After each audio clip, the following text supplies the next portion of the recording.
तो अगर आप देखें मुख्य रूप से तो ये 3 तरह के पेशेंट हम अपनी प्रैक्टिस में देखते हैं। एक जिनमें कोई सिम्टम नहीं है, केवल पीएसए बढ़ा हुआ आता है। दूसरा जिसमें पेशाब संबंधी दिक्कतें होती हैं और वो किसी भी तरह की दिक्कत हो सकती है। और तीसरा ग्रुप ऐसा जिसमें सीधा हड्डी में दर्द हो गया या सांस लेने में दिक्कत हो गई या पैर में स्वेलिंग आ गई, क्योंकि वो प्रोस्टेट की वजह से खून का जो बहाव है वो रुक जाता है, तो क्लॉट बन जाते हैं पैर में। तो इस तरह की, या पैर चलने बंद हो गए, दोनों पैर कमजोर हो गए, तो इस तरह के भी हमारे पास पेशेंट आते हैं।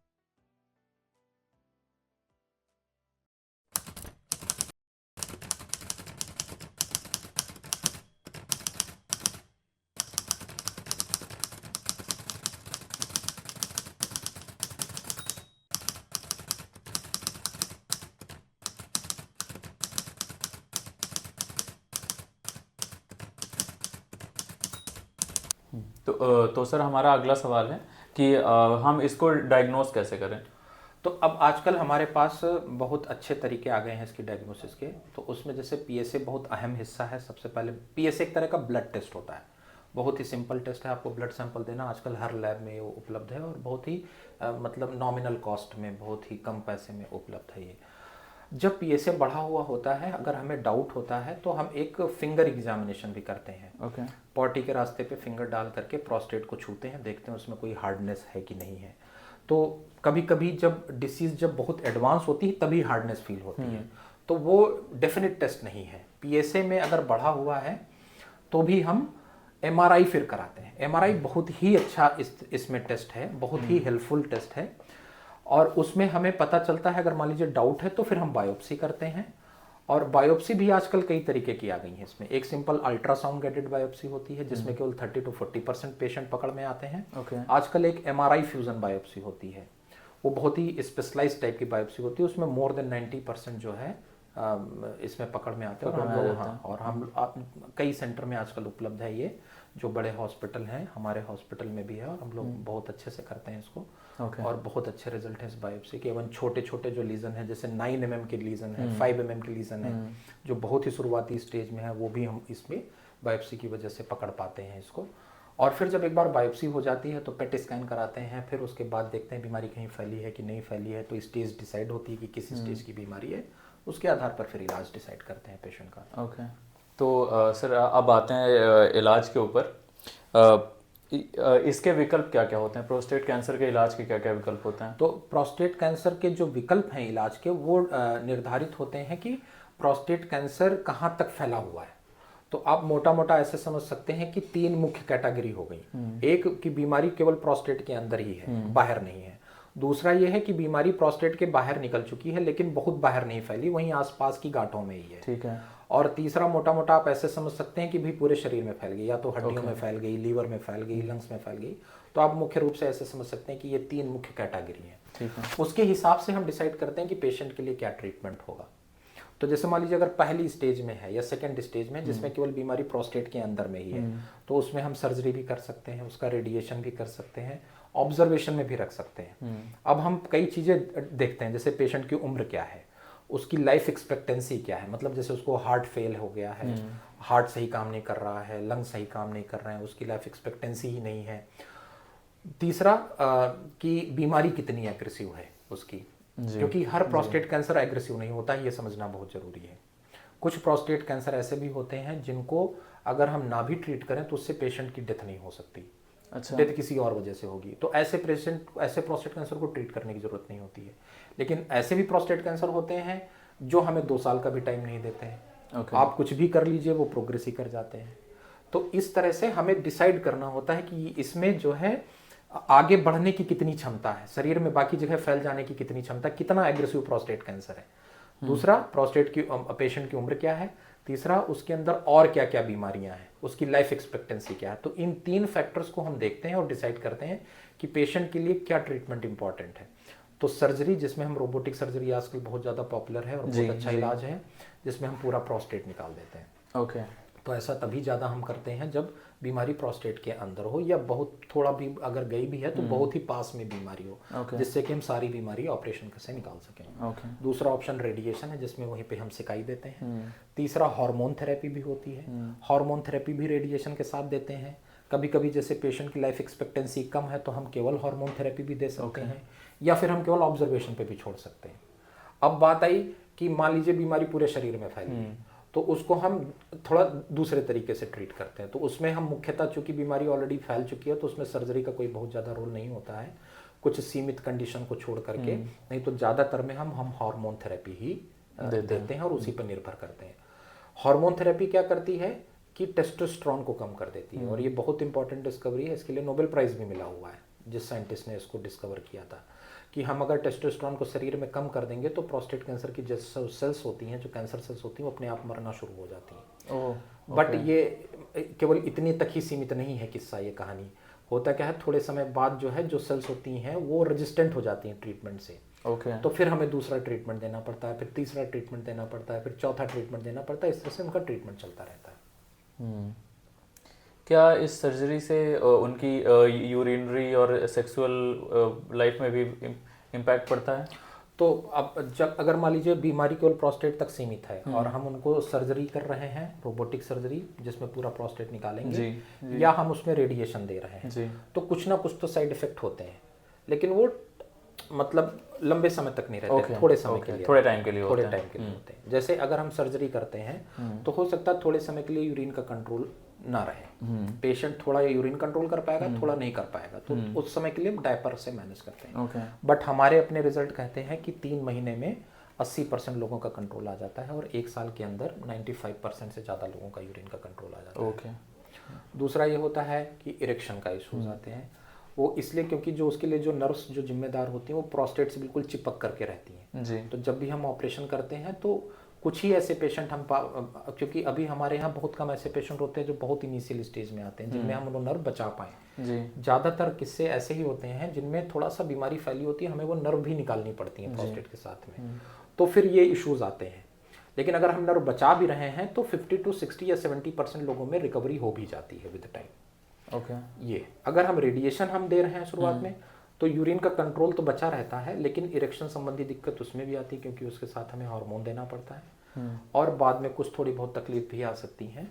वो जब आप अपने डॉक्टर से मिलेंगे तो वो डिटेल में आपको ये सारी चीज़ें समझाएंगे। बट मुख्यतः आपको ये समझना है कि ये सब ट्रीटमेंट बहुत सेफ ट्रीटमेंट है, और ये ट्रीटमेंट पेशेंट की उम्र बढ़ाते हैं, क्वालिटी ऑफ लाइफ भी बहुत अच्छी रहती है, और ये वेल प्रूवन है कि जैसे अभी तक मैंने ये देखा है कि समाज में ये भी है कि सारा प्रोस्टेट कैंसर जो भी है वो लीथल नहीं होता है, वो उससे लाइफ ख़त्म नहीं होती, तो उसको ट्रीट करने की ज़रूरत नहीं है या केवल टेस्टिस का ऑपरेशन करके उसको निकाल दो और पेशेंट क्योर हो जाएगा, तो ऐसा नहीं है।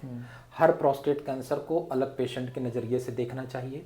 हर प्रोस्टेट कैंसर अलग होता है, कुछ बिल्कुल लीथल होते हैं, कुछ बिल्कुल भी लीथल नहीं होते हैं, कुछ बीच के होते हैं। तो इसीलिए हमें सारे फैक्टर्स देखने पड़ते हैं और उस हिसाब से पेशेंट को क्या सबसे अच्छा रहेगा उसके लिए हम उसको ट्रीटमेंट बताते हैं। बिल्कुल, मतलब हमें बीमारी का इलाज नहीं करना है, हमें उस मरीज का इलाज करना है। पेशेंट का बीमारी का तो इलाज करना है, लेकिन सेंटर में पेशेंट रहे। बिल्कुल पेशेंट की क्या आकांक्षाएं हैं, वो क्या चाहता है, वो भी बात करना बहुत जरूरी है। बिल्कुल मतलब कह सकते हैं कि जैसे कि हर इंसान अलग अलग होता है, वैसे हर इंसान की बीमारियां भी भले चाहे सेम बीमारी हो लेकिन उसके लक्षण अलग अलग तरह से आते हैं। ओके, तो सर एक जैसे होता है एक्टिव सर्विलांस, क्योंकि मतलब शुरुआती चरणों में निगरानी रखना, यह एक मतलब काफ़ी अच्छा विकल्प हो सकता है। तो जैसे मैंने आपको बताया कि कुछ प्रोस्टेट कैंसर ऐसे होते हैं जो बहुत एग्रेसिव नहीं होते हैं जी, तो उसमें हमने ये देखा है कि हम उनको अगर केवल ऑब्जर्व करते भी हैं तो वो मतलब 40 से 50% लोगों में वो प्रोग्रेस करते हैं, और 40 से 50% लोगों में वो प्रोग्रेस ही नहीं करते, वैसे ही रहते हैं। तो उनमें हम एक्टिव सर्विलेंस प्रेफर करते हैं। बट एक्टिव सर्विलेंस भी एक तरह का ट्रीटमेंट है जी, क्योंकि हमने देखा है अपनी सोसाइटी में पेशेंट फॉलोअप में नहीं आते, तो एक्टिव सर्विलेंस हम उन्हीं लोगों के लिए देते हैं जो पेशेंट वेल एजुकेटेड हो और जो विलिंग हो कि नहीं वो हर 6 महीने पे या साल में आएगा दिखाने। हाँ बिल्कुल, जब भी आप ताकि उसका पीएसए हर बार होता रहे, उसका एमआरआई होता रहे और बीच बीच में बायोप्सीज भी होती रहे, ताकि जब हमें लगे कि अब ये डिसीज प्रोग्रेस करना शुरू कर रही है तो उसी समय हम उसको एक्टिव ट्रीटमेंट दें, या तो सर्जरी करें या रेडिएशन दें। ओके, हम ऐसे पेशेंट को कभी भी एक्टिव सर्विलेंस ऑफर नहीं करते जो फॉलोअप में नहीं आ सकता, जो डिसिप्लिन्ड नहीं है अपने फॉलोअप के लिए, या फिर जिसकी डिसीज एग्रेसिव है। ओके सर, क्या इसका पूरी तरह से इलाज हो जाता है? बिल्कुल हो जाता है। प्रोस्टेट कैंसर की बहुत खास बातें हैं, जैसे कि अगर स्टेज 1 स्टेज 2 में हम ऑपरेशन करते हैं तो मोर देन 90% क्योर हो जाते हैं। इवन बहुत ही आश्चर्यजनक एक तरह से फैक्ट आप समझ सकते हो कि कुछ पेशेंट कह सकते हो कि स्टेज 4 होने के बावजूद भी वो इतना अच्छा हार्मोन थेरेपी से रिस्पॉन्ड करते हैं कि पेशेंट 10-10 साल या उससे ज़्यादा भी जीते हैं। ओके। स्टेज 4 होने के बावजूद भी। ये प्रोस्टेट कैंसर की बहुत खास बात है। ऐसे बहुत ही कम कैंसर आपको मिलेंगे शरीर में जिनमें लास्ट स्टेज होने के बावजूद भी इतना अच्छा सर्वाइवल है विद ट्रीटमेंट। लेकिन ये भी समझना बहुत जरूरी है कि ऐसी सिचुएशन सबकी नहीं होती है। बिल्कुल। तो वही मैंने बताया, ये डिसीज बहुत ही हेट्रोजिनस है, बहुत ही डिफरेंट है। हर पेशेंट का प्रोस्टेट कैंसर बिल्कुल डिफरेंट होता है, तो हमें हर पेशेंट की बीमारी देख करके ही उसका इलाज करना होता है। बिल्कुल बिल्कुल सर। अब चलते हैं अपने आखिरी सवाल कि इलाज के बाद कौन सी जीवन शैली में बदलाव फायदेमंद हो सकता है इनके लिए? तो जैसे हर कैंसर पेशेंट के लिए कुछ जीवन शैली संबंधित निर्देश हैं, वही इसके लिए भी हैं। जैसे आपको शुगर कम करनी है, कार्बोहाइड्रेट कम करना है, रिफाइंड कार्बोहाइड्रेट कम करना है, ओबेसिटी कम करना है, अगर है तो आपको डेली एक्टिव लाइफ रखनी चाहिए, जैसे कि एक्सरसाइज पे आपको डेली 1 घंटे का एक्सरसाइज चाहिए। इसमें कुछ और चीज़ें हैं, जैसे कि रेड मीट अवॉइड करना है। ये देखा गया है कि रेड मीट खाने से प्रोस्टेट कैंसर में प्रॉब्लम, मतलब उसके चांसेस ज़्यादा होते हैं या और एग्रेसिव होने के चांसेस ज़्यादा होते हैं। वेजिटेरियन जो डाइट है जिसमें एंटीऑक्सीडेंट्स ज़्यादा हो, लाइकोपीन ज़्यादा हो, फाइटो एस्ट्रोजेंस ज़्यादा हो, तो ये सब ज़्यादा हेल्पफुल होते हैं। ओके। और जैसे कि ख़ासतौर से एल्कोहल है, स्मोकिंग है, ये भी बहुत इंपॉर्टेंट फैक्टर हैं। अगर आप में है हिस्ट्री तो आप इसको बिल्कुल तुरंत क्विट करिए, वो भी हेल्पफुल होते हैं प्रोस्टेट कैंसर को ट्रीट करने में हमारे लिए, और ये हर कैंसर के लिए भी है। ओके। तो सर आज हमारे पास यही सवाल थे। अंत में बस आपको ये बताना चाहेंगे कि हम लोगों ने भी कैंसर अवेयरनेस प्रोग्राम्स से रिलेटेड चीज़ें शुरू करी हैं, जिसमें हम लोगों को हर तरह के कैंसर के बारे में बताते हैं। अपने साथ में एक डॉक्टर को लेके, एक एक्सपर्ट को लेके जाते हैं कॉलेजेस में, सोसाइटीज़ में, कंपनीज़ में, जिससे ज़्यादा से ज़्यादा लोग इसके बारे में जान सकें। क्योंकि आप हर दिन कई पेशेंट्स को देखते होंगे, तो जब भी कोई एक मरीज आता है तो आपके साथ कई सारे मिथ उसके दिमाग में चलते रहते हैं। तो वो जो मिथ हैं वो जब तक लोग इसके बारे में जानेंगे नहीं, जैसा कि अभी आपने कहा कि अब पूरी तरह से ठीक हो जाता है, ऐसे ऐसे आपके पास डेटा हैं, ऐसे इलाज हैं कि हाँ आप कैंसर का पूरी तरह से इलाज हो सकता है। लेकिन सर अभी भी जब गांव में आप जाते हैं जैसे हर महीने, तो आप वहाँ पे देखते होंगे कि अगर किसी को दूर में भी किसी रिश्तेदार को भी कैंसर सुनाई दे जाता होगा तो वो जितने भी आसपास के भी रिश्तेदार होते हैं वो भी डर जाते हैं कि अब क्या होगा, अब इलाज इनका हो पाएगा कि नहीं हो पाएगा, बचेंगे कि नहीं बचेंगे। आधे लोग तो यही सोच लेते हैं कि हाँ ये मर ही जाएगा, अब बचने कोई चांस नहीं है। नहीं, तो अब हमारे पास ऐसे ऐसे ट्रीटमेंट है कि अब इन सब की बहुत ज़्यादा डरने की जरूरत नहीं है। हाँ। आपको सही समय पे सही निर्णय लेना बहुत इंपॉर्टेंट है। बिल्कुल बिल्कुल। तो सर अपने दर्शकों के लिए मैं आपसे चाहूँगा कि आप उनके लिए कुछ चीज़ें बताएं कि वो ज़्यादा से ज़्यादा प्रिकॉशंस के लिए क्या क्या चीज़ों को ध्यान में रखें। तो मैं अपने दर्शकों से और आपके दर्शकों से यही कहना चाहूँगा कि आप इस तरह, मतलब इस पूरे प्रोग्राम को इस तरह से समझ सकते हैं कि एक तो जैसे हम हमेशा बचपन से सुनते आ रहे हैं, prevention is better than cure. फिर how to detect it early, identify the red flag signs of prostate cancer, वो बहुत इंपॉर्टेंट है। तो आप अपनी दिनचर्या ऐसी बनाइए जो बहुत हेल्दी हो, जो भी रिस्क फैक्टर हैं वो उसमें इंक्लूडेड ना हो, उनको अवॉइड करिए। दूसरा, अपनी फैमिली में या अपने फ्रेंड सर्कल में जो वार्निंग साइंस हैं, रेड फ्लैग साइंस हैं, जैसे कि यूरिन रिलेटेड इश्यूज़ हैं और बोन रिलेटेड इश्यूज़ हैं, कंप्लेंट्स जैसे पेन वगैरह है, तो उसके लिए आप उनको सजग रखें और बातें करिए आपस में। अगर कोई भी चीज़ किसी के साथ हो रही है तो आपस में शेयर करिए, बट मिस इन्फॉर्मेशन ना होने पाए, वो भी बहुत इंपॉर्टेंट चीज़ है। तो मैं यही आप लोगों को सलाह दूंगा, अगर आपको कोई भी एक उम्र के बाद इस तरह के सिम्टम होते हैं तो आप अपने यूरोलॉजिस्ट से जरूर तुरंत मिलें। आप उनसे डिस्कस करें अपना इशू और देखें कि आखिर इसका कारण क्या है। छुपाने से चीज़ें ख़त्म नहीं होती हैं, ये समझना बहुत ज़रूरी है। चीज़ें दबती नहीं हैं, चीज़ें अभी थोड़े स्तर पे हैं, आप उनको इग्नोर करेंगे तो वो बाद में आपको इतना ज़्यादा परेशान करेंगी कि आपको केवल पछताना पड़ेगा और कुछ नहीं होगा इसके अलावा।